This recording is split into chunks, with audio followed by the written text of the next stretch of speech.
हाँ भाई, जय हिंद दोस्तों। तो आज का कार्यक्रम शुरू कर लेते हैं।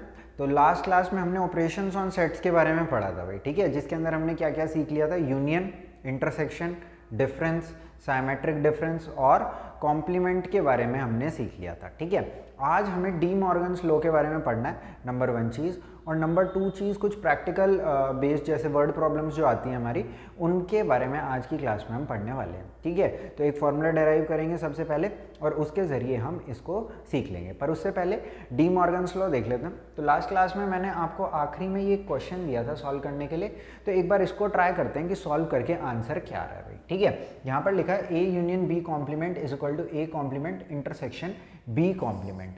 तो अगर मैं फर्स्ट क्वेश्चन की बात करूँ तो इसके अंदर ए यूनियन बी निकालने के लिए बोल रहे हैं सबसे पहले। तो ए यूनियन बी की वैल्यू अगर मैं यहाँ से देखूँ, यानी कि ए और बी दोनों के एलिमेंट्स आपने लेने हैं, ए और बी, यानी कि 2 3 4 5 6 7 8, ये हमारा क्या हो गया, ए यूनियन बी हो गया। और अगर मैं इसी का ही कॉम्प्लीमेंट करूँ तो A union B complement will be equal to, इसको छोड़ के बाकी का पूरा यूनिवर्स। तो इसको छोड़ के तो ज़्यादा कुछ नहीं है मेरे हिसाब से, 1 और 9 ही बच रहा है।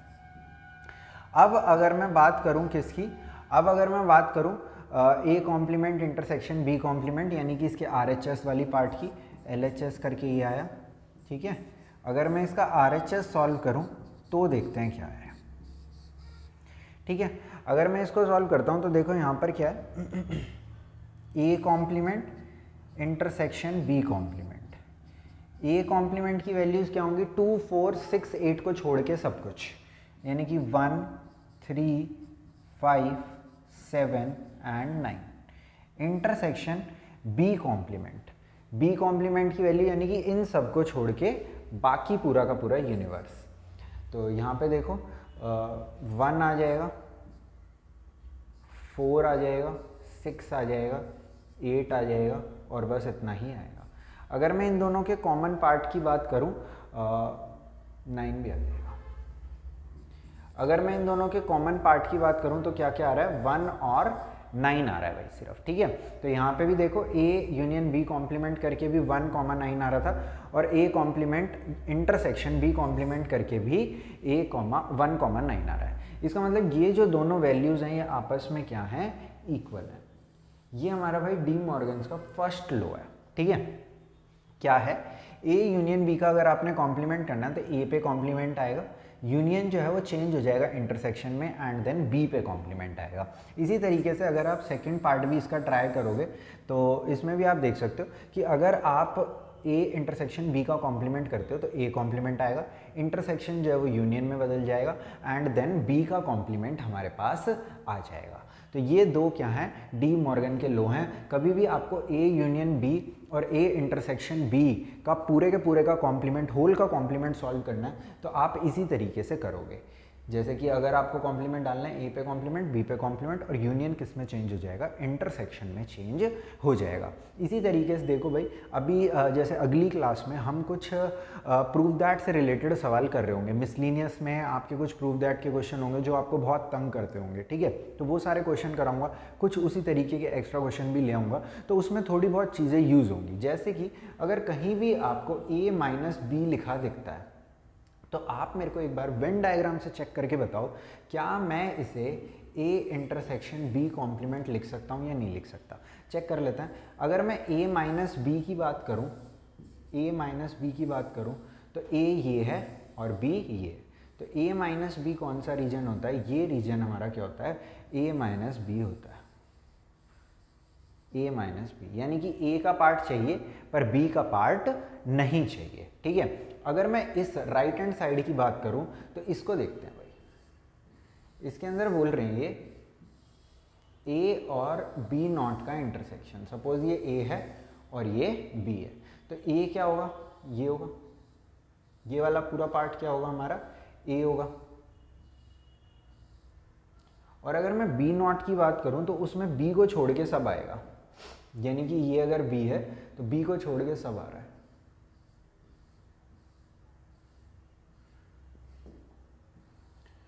b को छोड़ के सब,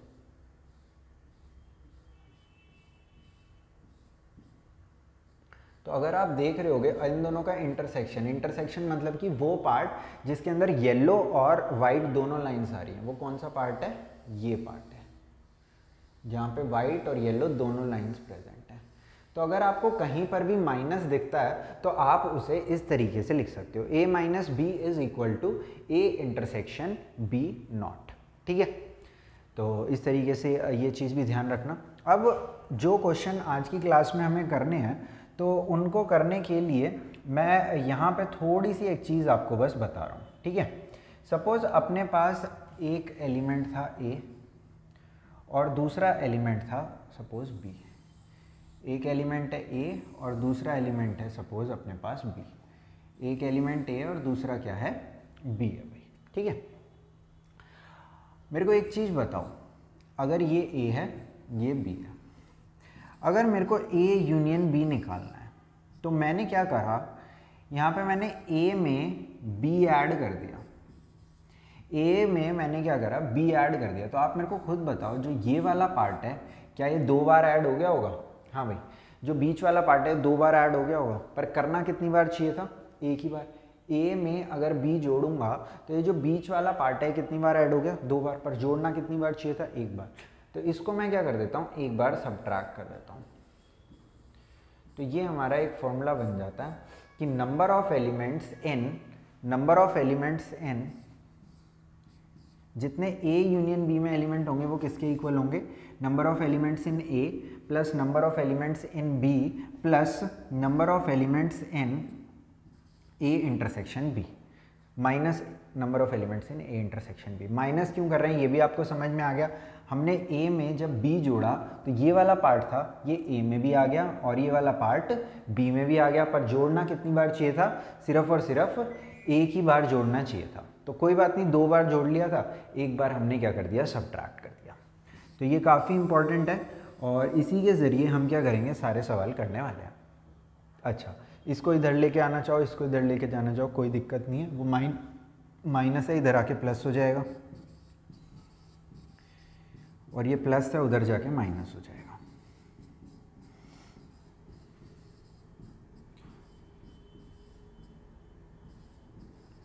ठीक है, तो इस तरीके से देख सकते हो।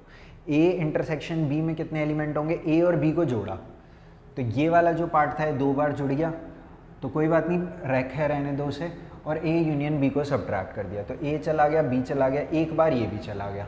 ठीक है, तो एक बार ये गया, कोई दिक्कत ही नहीं है, हमारे पास तो 2 बार था ना, एक बार हमारे पास बच भी गया। ठीक है, तो ये थोड़ा सा ध्यान रखना आपने।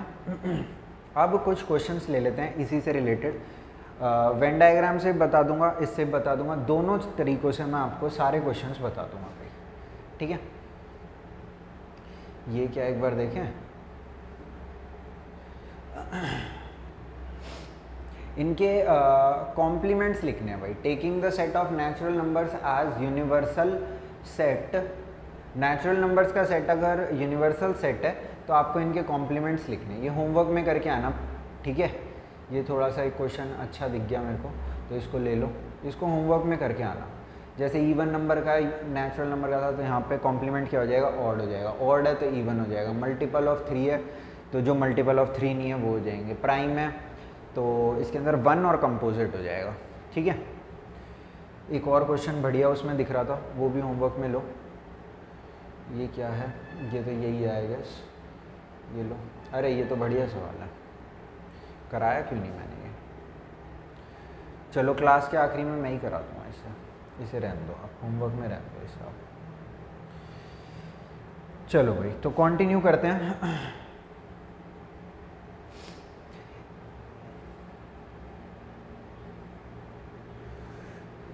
क्या है भाई, इसको दिक्कत क्या है? In a survey of 400 students in a school, तो टोटल बच्चे कितने हैं? 400 बच्चे हैं। 100 were listed as taking apple juice, 150 as taking orange juice and 75 were listed as taking both apple juice and orange juice. तो यहाँ पे भाई समझो, find how many students were taking neither apple juice nor orange juice. तो suppose ये हमारा क्या था? यूनिवर्स था। 400 बच्चों का क्या है? यूनिवर्स है। इसके बाद इसके अंदर कुछ बच्चे ऐसे हैं जिन्हें एप्पल पसंद है और कुछ बच्चे ऐसे हैं जिन्हें ऑरेंज पसंद है। तो यहाँ पर ये क्या कह रहे हैं, ये क्या है हमारे टोटल यूनिवर्स के 400 बच्चे हैं, 400 बच्चे हैं। तो यहाँ पर लिखा है 100 students were listed as taking apple juice. Apple कितनों को पसंद है, 100 को, और ऑरेंज कितनों को पसंद है, 150 को। दिमाग में भी करे जा सकते हैं सब कुछ, कोई ज़्यादा बड़ी बात नहीं है। And 75 were listed taking as both, यानी कि एप्पल और ऑरेंज दोनों पसंद है कितने को, 75 को। यानी कि इस रीजन में कितने लोग प्रेजेंट हैं, 75 प्रेजेंट है। इन्होंने क्या कहा था, एप्पल में कितने होने चाहिए, टोटल 100 होने चाहिए। एप्पल में टोटल कितने होने, 100, पर यहाँ पे 75 आ गए, तो यहाँ पे कितने हो गए, 25 हो गए। तो ये टोटल कितने बन गए, 100 बन गए। ऑरेंज में कितने हैं, 150, ऑरेंज में 150 होने चाहिए थी, यहाँ 75 आ गए, तो सिर्फ ऑरेंज वाले कितने हो गए, 75 हो गए। ठीक है, और क्या बोल रहे हैं, 150 as taking orange juice, 75 for taking, क्या चाहते हैं ये, find how many students were taking neither apple juice nor orange juice. तो कम से कम एक जूस पीने वाले ये बच्चे हैं कितने, 175। तो कोई भी जूस ना पीने वाले कितने हो जाएंगे, यहाँ पर 225 बच्चे हो जाएंगे हमारे पास। 225 बच्चे ऐसे हो जाएंगे जो ना तो एप्पल जूस पीते हैं ना ऑरेंज जूस पीते हैं। ठीक है, क्योंकि सिर्फ एप्पल वाले 25, एप्पल और ऑरेंज बोथ 75, और ऑरेंज वाले कितने हो गए, 75 हो गए। क्योंकि उन्होंने क्या कहा है, 150 बच्चे जो हैं वो ऑरेंज जूस पीते हैं, तो हो सकता है इन 150 में से कुछ एप्पल भी पीते हैं, और वो कुछ बच्चे हैं कितने, 75 हैं। ठीक है, 100 were listed taking as Apple, तो 75 तो बोथ ले रहे हैं, तो सिर्फ 25 ऐसे बच्चे जो सिर्फ और सिर्फ क्या करते हैं, एप्पल का जूस पीते हैं। ठीक है, तो इस तरीके से इस क्वेश्चन को थोड़ा सा हम कर सकते थे। अगला क्वेश्चन देखते हैं। तो वेन डायग्राम से भी बता दिया मैंने आपको ये। ठीक है, अच्छा फॉर्मूले से करना चाहते हो, फॉर्मूले से कर लो, कोई ज़्यादा बड़ी बात नहीं है भाई। देखो फॉर्मूले से हमें ये वाला रीजन निकालना है जो ना एप्पल में प्रेजेंट हो ना ऑरेंज में प्रेजेंट हो। ठीक है, तो बेसिकली हमें यूनिवर्स में से क्या सब्ट्रैक्ट करना है, number of elements in A union B, ये हमें सब्ट्रैक्ट करना है। ठीक है, तो इसके लिए हमें पहले ए यूनियन बी कैलकुलेट करना पड़ेगा।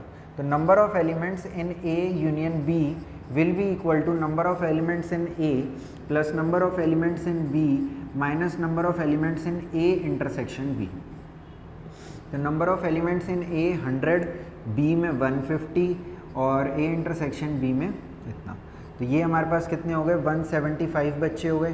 तो 175 बच्चे वो हैं जो या तो एप्पल जूस पीते हैं या तो ऑरेंज जूस पीते हैं, मतलब कम से कम एक जूस पीते हैं। ठीक है, तो यूनिवर्स में से इस पार्ट को अगर आप सब्ट्रैक्ट कर दो तो वो बच्चे आ जाएंगे जो कोई सा भी जूस नहीं पीते।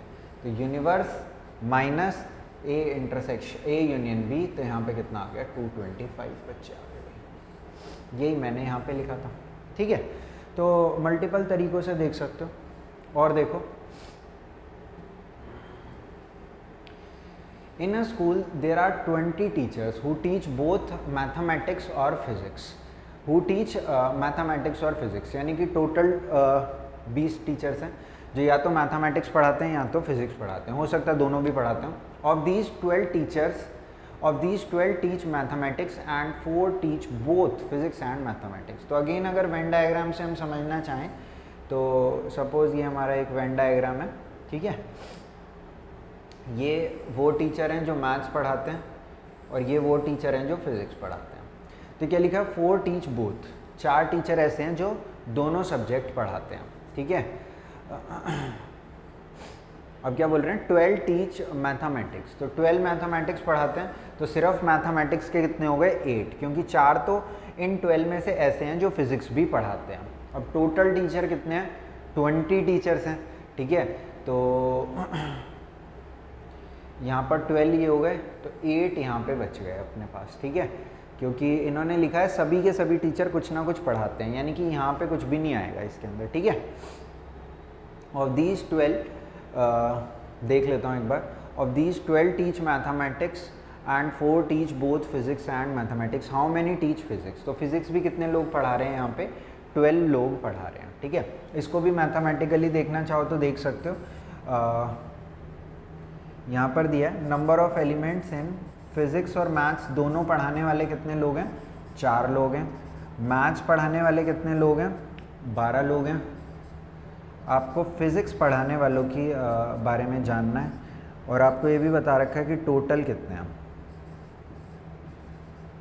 टोटल 20 है।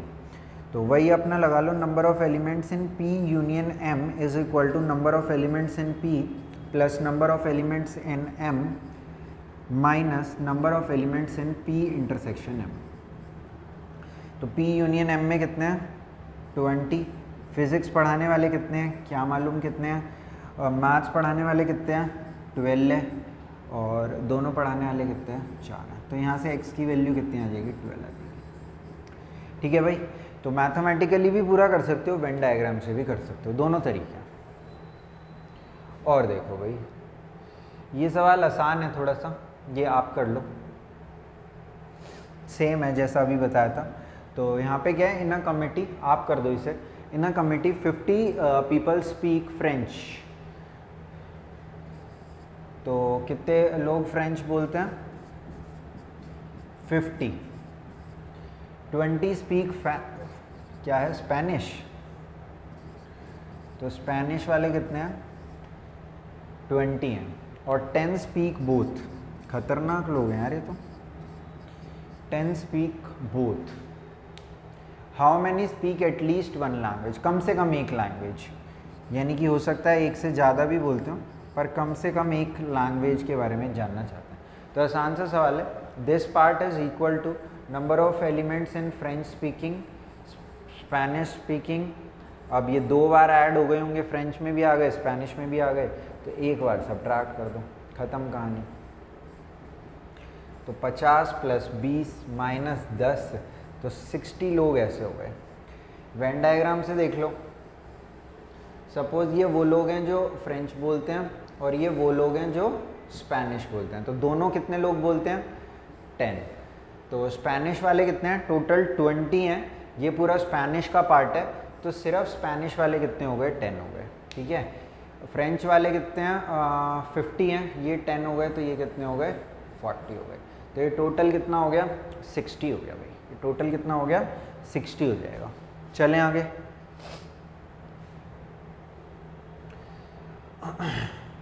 दो क्वेश्चन बस मैं और कराऊंगा, एक क्वेश्चन आप घर से करना, ठीक है। इन अ सर्वे, अच्छा अब यहाँ पे 3 वाला पार्ट है, तो थोड़ा सा ध्यान से देखना। मैं पहले आपको इस क्वेश्चन को वेन डायग्राम से कराऊंगा, फिर मैं आपको इसको मैथमेटिकली भी करा देंगे भाई। मैथमेटिकली थोड़ा सा मुश्किल हो जाता है, मल्टीपल तरीकों से कर सकते हैं इस क्वेश्चन को ना। तो ये है, in a survey it was found that 21 people like product A, B और सी की बात चल रही है, ठीक है। तो ये रीजन क्या रिप्रेजेंट कर रहा है, वो लोग जो कि तीनों प्रोडक्ट्स को लाइक करते हो, क्योंकि ये रीजन तीनों में कॉमन है भाई, ठीक है। तो यहाँ पे देख लेते हैं, 8 पीपल लाइक ऑल 3 प्रोडक्ट्स, ठीक है। फिर लिखा है 14 people like both A and B, like products A and B. तो ए और बी में पूरा का पूरा ये रीजन कॉमन है। तो ये रीजन में कितने लोग लाइक कर रहे हैं, 14 people like both A and B. 8 तो यही आ गए, तो 6 यहाँ पर बचे, ठीक है, 6। इसके बाद क्या है, 12 पीपल लाइक सी एंड ए। तो यहाँ पे कितने लोग होने चाहिए, 12 लोग होने चाहिए। 8 तो यही आ गए, तो यहाँ पे कितने हो गए, 4। फिर बी और सी को 14 लोगों को पसंद है, तो इस रीजन में बी और सी कॉमन है। यहाँ पे कितने लोग होने चाहिए, 14 होने चाहिए। तो 8 तो यहीं हो गए, तो 6 यहाँ हो जाएंगे। 21 पीपल लाइक प्रोडक्ट ए, तो 21 पीपल लाइक प्रोडक्ट ए। तो यहाँ पर ये देखो क्या कार्यक्रम चल रहा है। तो इनको यहाँ पे पूरे में क्या होना चाहिए, 21 होना चाहिए। तो 14, 18, तो यहाँ कितने बच गए, 3। इन सबको कैलकुलेट करो, कितना आएगा, 21 आ जाएगा, ठीक है। क्योंकि ए में कितने होने चाहिए, 21 होने चाहिए। सिर्फ ए में नहीं बोला उन्होंने बोला ए में। ए प्रोडक्ट कितनों को पसंद है, 21। हो सकता है उसे बी भी पसंद हो, है ना, हो सकता है उसे सी पसंद हो, या फिर हो सकता है उसे ए बी सी तीनों पसंद हो, यानी कि इस 8 में लाया कर रहा हूँ। 26 लाइक प्रोडक्ट बी, तो 26 बी को पसंद है, पर कुछ लोग तो पहले ही आ चुके हैं यहाँ पे। ये कितना हो रहा है 20, तो यहाँ पर कितना हो जाएगा 6 हो जाएगा। और सी प्रोडक्ट 29 लोगों को पसंद है, पर 18 तो यही हो गया, तो यहाँ पर कितना आ जाएगा 11 आ जाएगा। क्या पूछा है, how many people like product C only, तो सी ओनली कितनों को पसंद है, 11 को पसंद है। ठीक है, इसको और भी तरीक़ों से करा जा सकता है, मैं बता देता हूँ। एक तरीका तो ये आपको बता दिया मैंने, एक तरीका और बता देता हूँ। उसके अंदर आप रीजन्स को डिफाइन कर सकते हो, सीधा वेन डायग्राम नहीं कर सकते। आप इस तरीके से कह सकते हो कि ये रीजन ए है ना, ये रीजन बी है, ये रीजन सी है, ये रीजन सपोज डी है, ये ई है, ये एफ है, ये जी रीजन है। ठीक है, तो इसी जो यहाँ पे मैंने करा है इसी को ए बी सी डी की फॉर्म में भी कर लेते हैं कई बार, तो इस तरीके से भी आप कर सकते हो। अगर पूरा ही मैथमेटिकली करना है तो वो भी कर देते हैं, कोई ज़्यादा टेंशन की बात नहीं है। देखो, अगर हमें कैलकुलेट करना हो number of elements, formula derive करेंगे, थोड़ा सा दिमाग से सोचना। A union B union C, ये करना था, तो मैंने यहाँ पे क्या करा, number of elements in A और number of elements in B और number of elements in C को क्या करा, मैंने ऐड कर दिया। ठीक है भाई, अब यहाँ पे गलती मेरे से क्या क्या हुई ध्यान से देखना। मेरे से नंबर 1 गलती ये हुई, जब मैंने ए को और बी को ऐड करा तो जो ये वाला रीजन था ये 2 बार ऐड हो गया। कोई बात नहीं, सुधार लेते हैं, एक बार सब्ट्रैक्ट कर दिया। पर जब ए को और ए बी सी ऐड करें तो ये वाला रीजन भी 2 बार ऐड हो गया। कोई बात नहीं, इसको भी सुधार लेते हैं, ए इंटरसेक्शन सी। और जब बी और सी को ऐड कर रखा है तो इसका मतलब ये वाला रीजन भी 2 बार ऐड हो रखा है, तो इसको भी सुधार लेते हैं, एक बार हटा देते हैं। ठीक है भाई, इतनी बात समझिए, आगे समझो। अब देखो गलतियां, देखो कितनी बढ़ती जा रही हैं गलतियां। ए बी और सी तीनों को ऐड करा था, कोई टेंशन नहीं थी, पर मैंने ये कहा कि इस वाले रीजन को 2 बार ऐड कर लिया तो एक बार सब्ट्रैक्ट कर लिया, इस वाले रीजन को भी 2 बार ऐड कर लिया, एक बार सब्ट्रैक्ट कर लिया, इस वाले रीजन को भी 2 बार ऐड कर लिया, सब्ट्रैक्ट कर लिया। अब देखो एक गलती हो चुकी है यहाँ पे, ये हो चुकी है, जब ए को बी को और सी को ऐड करा था तो जो ये वाला रीजन था जो तीनों में कॉमन था, 3 बार ऐड हो गया था। ए में भी आ गया था, बी में भी आ गया था और सी में भी आ गया था। ठीक है, अब यहाँ पे एक गलती क्या हुई, जब हमने इन्हें सब्ट्रैक्ट करा तो ये एक बार गया, फिर दूसरी बार भी ये वाला चला गया और तीसरी बार भी ये वाला चला गया, यानी कि 3 बार आया था, तीनों बार चला गया। पर एक बार तो हमें चाहिए ना, तो एक बार कोई बात नहीं चाहिए तो यार गुस्सा मत हो, लिख लो A intersection B intersection C. ठीक है, तो ये कार्यक्रम है भाई इसका। तो इस तरीके से इसका मैंने फॉर्मूला आपको थोड़ा सा बताने की कोशिश करी है, तो इस तरीके से भी आप इस क्वेश्चन को कर सकते हो। ठीक है, चलो एक क्वेश्चन और लेते हैं। ये सेम टाइप है भाई, ये क्वेश्चन ठीक है, और ये जो सेम टाइप है आप होमवर्क के लिए लिख लो, बिल्कुल सेम है, एग्जैक्टली सेम। कर दूं क्या, कर दूं क्या, कर दूं क्या है आपका सवाल? चलो कर देता हूँ, सारी चीज़ होमवर्क के लिए कहता हूँ फिर मैं खुद ही कर देता हूँ, कोई बात नहीं। देखो तो यहाँ पे सर्वे कितने लोगों का है, 60 लोगों का है। It was found that 25 read newspaper H, T and I, 3 read all 3 newspaper, 9 read both H and I, 9 होने चाहिए तो यहाँ कितने आ जाएंगे 6, बन गए ना 9, बोथ एच एंड आई में बन गए 9। 11 read both H and T, H पागल पागल हो क्या, एच एक सेकंड रुक जाओ, 9 read both H and I, तो एच एंड आई में ये रीजन कॉमन है तो 6 यहाँ आना चाहिए, ये बन गए 9। 11 read both H and T, तो 11 यहाँ पे, तो 8 यहाँ पे आ जाएगा। 8 read both T and I, यहाँ पे 8 होने चाहिए तो 5 ये 3 ये हो गए तो 5 यहाँ हो गए, टोटल 8 बन गए। ठीक है, इसके बाद क्या है, it was found that 25 people read newspaper H. ये कितने होने चाहिए, 25 होने चाहिए, पर अभी कितने हो रहे हैं, 11 और 6 कितना हो गया, 17 हो गया। तो ये होने कितने चाहिए थे, 25, तो 17 ये आ गए, तो 8 यहाँ पर आ जाएंगे। और देखो 26 रीड न्यूज़पेपर टी, तो 11 16, तो 26 होने चाहिए थे, तो 10 ये आ गए, ठीक है। फिर क्या, 26 रीड न्यूज़पेपर आए, तो ये 14 ये हो गए, तो यहाँ पर कितने हो गए, 12 ये हो गए भाई, ठीक है। 14 तो आई में पहले से ही बैठे हैं 3, फिर 26 टोटल होने चाहिए थे आई में, तो यहाँ पर ये कितने लिख लिए मैंने, 12 लिख लिए। क्या चाहते हैं अब ये देख लेते हैं। देखो भाई ये कह रहे हैं the number of people who read at least 1 newspaper, कम से कम एक, यानी कि इन सब का सम चाहिए इन्हें, तो इन सब का सम कर लो, आपको पता चल जाएगा। The number of people who read exactly 1 newspaper, यानी कि 10 + 10 + 10 30 हो जाएगा, तो ठीक है। तो एटलीस्ट 1 भी निकाल ही लो, 38 44 47 52 हो जाएगा, ठीक है। यानी कि 8 लोग ऐसे भी होंगे जो कोई भी न्यूज़पेपर नहीं पढ़ रहे, क्योंकि टोटल कितने हैं, 60 हैं। तो 52 अगर इस पोर्शन में आ रहे हैं, किसमें, H union T union I में, तो 8 बाहर बच जाएंगे, ठीक है। एक क्वेश्चन और लेते हैं, ये वाला क्वेश्चन थोड़ा ठीक है भाई, यही है ना।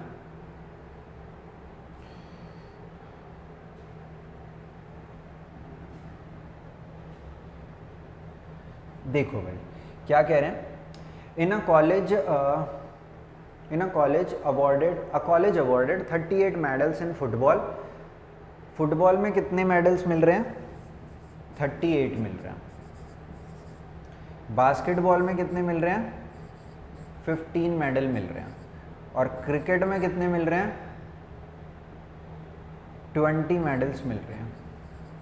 If these medals went to a total of 58 men and only 3 men got, men क्या है, हटाओ इसे,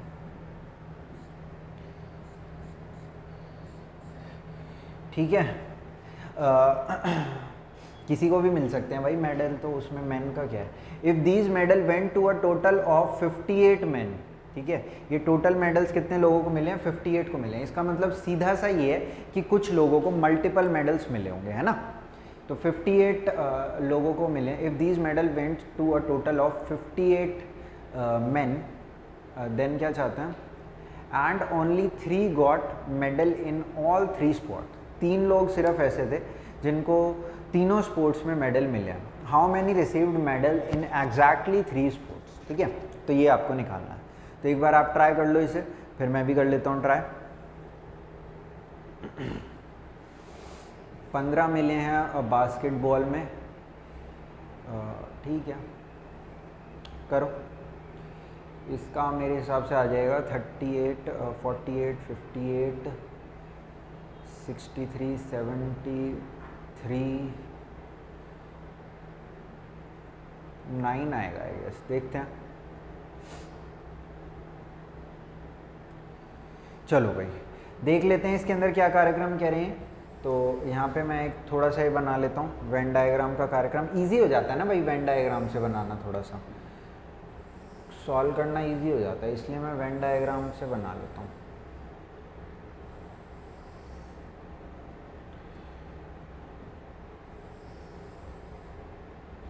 ठीक है, तो देखो भाई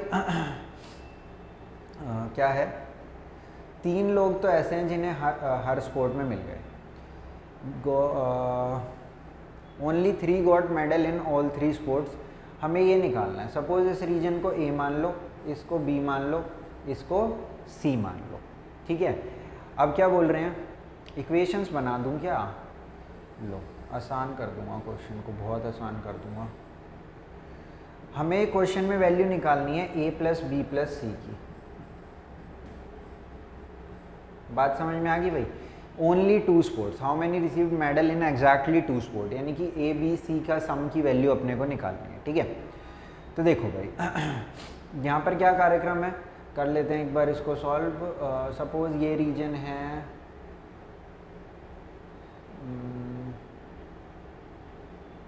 एक सेकंड रुक जाओ बस, 38 मेडल्स इन फुटबॉल। सपोज ये फुटबॉल है, ये बास्केटबॉल है और ये क्या है, क्रिकेट है। ठीक है, तो फुटबॉल में कितने लोगों को मिले हैं मेडल्स? 38 को मिले हैं। तो 38 में से अगर सिर्फ इस रीजन की बात करूं तो इधर कितने आएंगे, 35 माइनस बी माइनस सी। और अगर मैं इस रीजन की बात करूं बास्केटबॉल की, तो यहाँ कितने आएंगे, 12 माइनस बी माइनस सी। और अगर सिर्फ क्रिकेट की बात करूं तो यहाँ कितने आएंगे, 17 माइनस ए माइनस सी। ये तीनों हटा दिए 20 में से। ठीक है, अब क्या बोल रहे हैं कि ये टोटल जो होना चाहिए ये किसके मिला के इक्वल होना चाहिए, if these medals went to exactly कितने sports person, went to a total of 58। तो इस पूरे का सम किसके इक्वल होना चाहिए, 58 होना चाहिए। यहाँ से ए बी सी की वैल्यू मिल जाएगी। मैं करता हूँ, टेंशन मत लो, मैं करता हूँ। तो इसको सम कर लेता हूँ।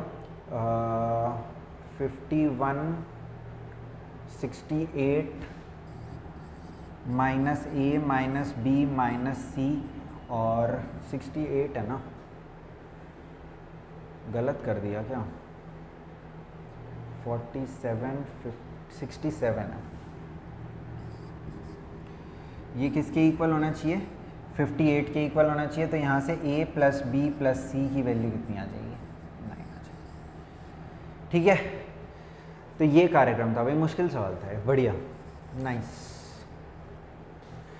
चलो ठीक है भाई, तो ये अपना सेट से रिलेटेड पार्ट था। मोस्ट ऑफ द सेट मैंने कवर कर लिया, पर इसके अंदर भी जो डिफ़िकल्टी यानी कि प्रूव दैट के सवाल होते हैं वो स्टिल बचे हुए हैं, तो उसको मैं नेक्स्ट क्लास में डिस्कस करूँगा। आज की क्लास में आने के लिए thank you, bye bye, tata. Next class में मिलते हैं आपसे।